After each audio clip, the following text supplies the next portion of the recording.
Do you have any comments on Discover? I do. I wanted to make a full big thing on Discover, actually a separate video, but I got sidetracked a bit. I will tell you this. My personal belief on Discover and Capital One merging is on some level, it is two companies attempting to bulk up to become too big to fail as they see rising credit card default rates. So I don't know if you guys know, credit card default rates are rising rapidly, especially in the South and in Texas. There's a great graph. Hopefully I can find it today. Credit card delinquency rates. Check this fucking out. Boom. Look at this, dude. Even a 15%, I'd say is like, it's not great. When you're breaking 20%, this is a bad sign. And we're getting 39%. These are crazy levels of default rate or delinquency on credit cards. And this is a problem for credit card companies. And if this gets out of hand and keeps rising, they're gonna be on the hook for tons of losses. And so what they're trying to do is get big enough by bulking up and merging to qualify for a too big to fail bailout from the government. I legitimately think that is a thought process going through their head. There's obviously more to it. It's just general monopoly style where they want to consolidate, get bigger, dictate terms. I don't even think it's that dangerous for consumers because there's still small fries compared to Visa and MasterCard. I'm not even like a huge, you have to block this merger at all costs. But I just think the reason they're doing it is more for they're scared of being too small to qualify for bailouts. Is delinquency carrying a balance or not making payments? It is missing a payment. Delinquency means you missed the payment. It means you had something due and you didn't make it. Maybe it's late, maybe it's whatever, it's bad. So that's what's going on. It's a crazy time. It's a crazy fucking time. That's why I invested all my money into crack. The market for crack is one of the most stable in the world. Thank you for the 14 months and the very wise message to our chat. Hey, Truck, you talked briefly about student loans. Do you think it's generally better to invest excess income and pay the minimum or to max out repayments? It depends on how high the interest rate is on your student loan. If you have a low interest rate student loan, then it is better to not pay it and put the money somewhere else that can earn higher return. Generally, if you're being pure mathematical about it, I am of the opinion that paying down debt always feels fucking good. Making progress on debt to eventually get to a point where you're debt free or close to it is such a mental freedom that it's worth losing slight percents that you could have optimized. That's my opinion. But if you play the pure math, you should find whatever gives you the highest return, and if that's more than the minimum. Now, if you have a high student loan, and I think even above like 7, 8, 9% student loan, then I'd say you're gonna be a lot safer just paying it down. I think that's better. Now, I also want to caution this though. We're in an election year. Joe Biden is losing in the polls right now. Student loans are one of his best levers to pull. If you want to pay the minimum for this year while they figure out if Joe Biden can do a Hail Mary and cancel it all, I think that's fair. I think it's totally fair to hold off and see if there's a fucking chance of all that student loan getting canceled. I mean, he's going to try. The Supreme Court blocked it. I don't know if we can do it. I think it's unlikely, but paying the minimum for a year while that gets figured out is not great. I think it's a smart, rational play. Student loans have no interest in New Zealand, not even matching inflation. Should I max out what I can get? If you have a 0% student loan, that means pay it back whenever at no cost, then yeah, don't pay it. What do you, a 0% loan is just you stall. What do you should never, there's no penalty. There's no cost. I assume it's 0% for a certain amount of time. 0% forever doesn't make any sense. You'll just never pay it back. You owe 10% of your salary once you earn enough. Oh, I see. Okay. Yeah, I mean, if there's no interest, pay minimum. If there's actually 0% interest, then there's no penalty for longer time, then you're fine. Joe Biden should tell everyone to put their student loans on a Discover card and then just not bail them out. Well, that would cause economic chaos. What you should tell them to do is the opposite. Tell them to put all of their loans on a Discover card and then bail out Discover. That'd be easy. Just put it on Discover card, don't pay Discover. Discover goes under. The government prints a bunch of money, bails it out. He gets around the Supreme Court because they told him he couldn't bail out students for student loans, but they didn't tell him he couldn't bail out Discover. Do you understand? Win-win. Pick one game of the NBA playoffs, put 50% of the loan on a team, and maybe you hit. This is the problem I was talking about. No.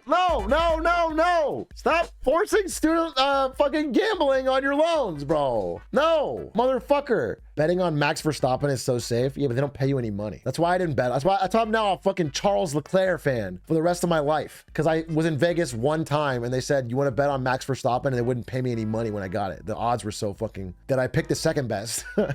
I literally picked Leclerc randomly because he said Ferrari next to his name and he was the fucking second choice where I could get any money. And now I'm a Leclerc fan for ride or die for life, bro. Charles Leclerc, dude's the fucking GOAT. Where I live in Canada, I get 0% student loans. And if I go back to the north by Alaska, the government will forgive my loans. It's to promote people returning to the north. Also, for every year I attended school in the north, I got 1 semester of tuition paid for that I don't need to repay. Yeah, but you had to live in the north of Canada. Do you understand like that? You paid a cost and you got a price. I understand that. That's like, you know, it's like saying, no, I found this great deal. If I chop out my kidney, this guy in an alley will give me, you know, $1,000. All right. Yeah. There was a cost.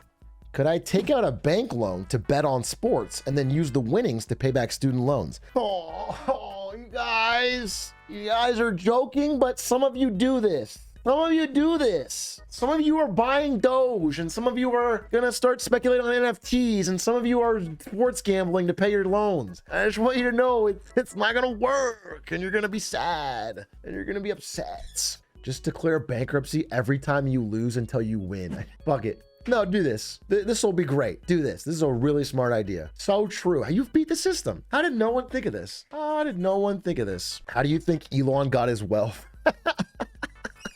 People don't know Elon. Elon pulled the bankruptcy and bet on sports betting strategy over and over until he made $150 billion. What are the pros and cons of declaring bankruptcy? I mean, the pros are you're no longer on the hook for your debts. The cons are many and extensive, and I would hate to miss one, but it fucks your credit. They'll liquidate all of your available assets to pay your creditors before they're doing it. You know, it's not the end of the world. I do think if someone's in serious debt, you should look into a smarter, more intelligent video purely on declaring bankruptcy and like understand it and see if it's the right call for you. There's people who have done it and they, you know, you get a clean slate, bounce back, but it's not something you can do every week. You can't take out loans, gamble on sports betting, bankruptcy. Do you think something like the Great Recession is possible nowadays, or the government will never allow it? Well, this is a very interesting question, and I'm glad you asked it, and I don't have an answer for you. I will tell you it's something I've thought a lot about, and I've tried to find really smart people and ask about, and I've tried to find really smart people and watch and learn from. Because we are currently in a situation where a lot of indicators are flashing red,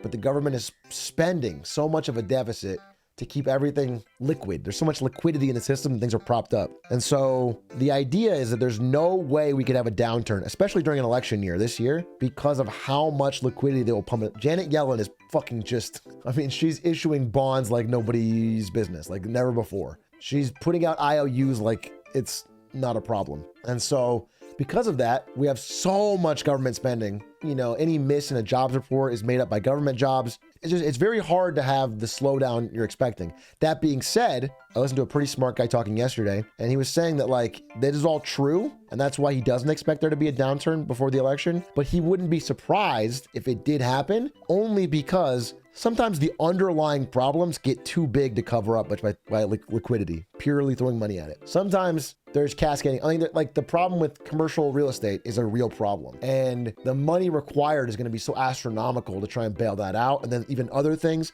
eventually the number gets crazy. So it's tough. I don't know. I don't have a great answer for you. I don't know about a Great Depression, but I do know that like it can't work forever, but I have no idea how long it can work. Going to college. Is it unrealistic to hope for more loan forgiveness coming years? My base case right now is that Trump will win this election probably, and he's not going to do student loan forgiveness. So, you know, in the short term, no, I have no idea what happens afterwards. I mean, they're trying to do it. Who do you want to win the presidency? I am hoping against all hope that fucking XQC will run. Please, my juicer, please run and win. Run. I know you're Canadian, but I know you can take it, dude. I know you can take it. XQC and the rock ticket. We need a board wipe in politics. I mean, I don't think this is just me saying this. In fact, I know for a fact the stats say this. People are very upset with this matchup. On the whole, I'm sure some of you are big Biden fans, some of you are big Trump fans, but on the whole, the average person is very upset with this matchup. They are quite mad that this is the choices they're given. And so, you know, hopefully we can get out of this. We can get like some candidates people feel comfortable rallying behind. My mom was crying about it 2 weeks ago. Damn, we're not even in the prime election season. Your mom's crying early. It's gonna get heated. We're not even in the thick of it yet. I guess my problem with it, Chad, if I have to be honest and not jokey for a second, my problem is that like, why do we keep picking these whippersnappers? Like they're just too inexperienced. They're too young. Can we finally get a candidate that has like a little bit, been around the block a little bit? Can we get someone who's, you know, who's got some gray in his hair, a little, you know, I just feel like we're getting these kids, these children, and they're getting up there. They don't know what they're doing. Last time we had a young guy in office, he lost his damn mind. JFK. It's fucked up, bro. It's fucked up. Don't do my boy John like that. Too soon. Too soon is funny. Too soon.